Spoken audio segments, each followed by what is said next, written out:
आज मु आपको बनैकी देखी लेउटिया साग। यही लेउटिया साग रेसिपीटी भात सांगे खाइबा बहुत बढ़िया लगी थाए। नमस्कार, ममता किचन ओडिया को आपण समस्त को अनेक अनेक स्वागत। मुझे दुई बिड़ा लेउटिया साग नहीं जाइए, दुईटी मीडियम साइज रा टमाटर नहीं, 3 ରୁ 4टा छोट छोट साइज रे बैगण को नहीं जाइए। एबे प्रथमे कौन करबा ना, एबे प्रथमे गैस ऑन करी एमती गोटे कड़ाई बसई नबा। कड़ाई रे 2 चम्मच एटी सोरिष तेल दे दबा। तापरे 7 ରୁ 8 कला रसुण को छोट छोट करके काटिकी देदबा एवं गोटे कंचा लंका को देदबा। तापर कौन करबा ना, एठी गोटे बड़ साइज रो पियाज को स्लाइस स्लाइस करके काटिकी दे देछि। एबे ए सब को हल्का रे टिके एमती भाजी नबा, बेसी लाल करके किंबा पोड़ीकी भाजीबा किछि दरकार नहीं। तापर कौन करबा ना, हल्का रे एमती टिके भाजी आसले जो बैगण को रखिथिले से बैगण को एमती छोट छोट करके काटिकी देदबा। आपण जदि आलू एठी ऐड करबा को चाहूथिबे तबे आलू देकी मध्य एमती बनै परिबे। एबे बैगण को देकी एमती टिके एपट सेपट करि नेबे। तापर कोन करबा ना, बैगण को एमती मीडियम फ्लेम रे टिके कवर करके 3 ରୁ 4 मिनिट एई परी सिझिबा को छाडी दबा। आपण जदि मो चैनल रे नुआ अछंती तबे लाइक शेयर सब्सक्राइब निश्चिंत करिवे।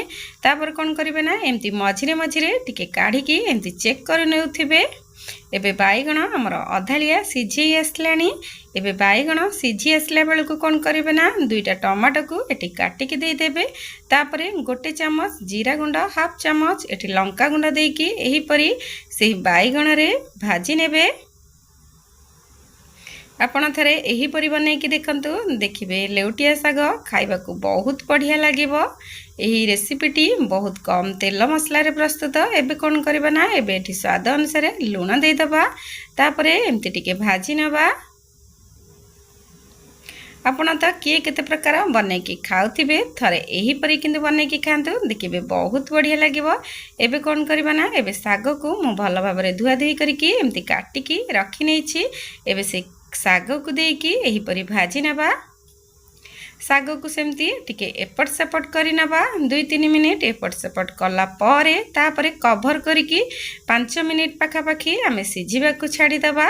ता भितरे कोन हबो ना, सागटी हमर भल भाबरे सिझी जिवो एवं जो बैगण को देथिले बैगण मध्य भल भाबरे सिझी जिवो। एबे मु 5 मिनिट पर मु आपनको देखौछि। देखंतु आ भितरे हमर हेई आसलानी। एबे आउ टिके आकु एपट सेपट करी नबा। एई रेसिपीटी बनैबा को बहुत समय लागि न थाए, बहुत कम समय रे बनि जाई थाए। आपण एई रेसिपीटी को गरम गरम भात संगे खांतु, देखिबे बहुत बढ़िया लागिबो। आज एई लेउटिया साग रेसिपीटी आपणकर प्रस्तुत हो जाइछि। आज रेसिपी आपन को केमती लगिला आशा करुछि। आज साग रेसिपी आपन को भल लगी थिबो। तेबे आज पई एतिकी मु आउ गोटे रेसिपी नेकी आपण मानक पाखक आसीबी। से पर्यंत रहिली, नमस्कार।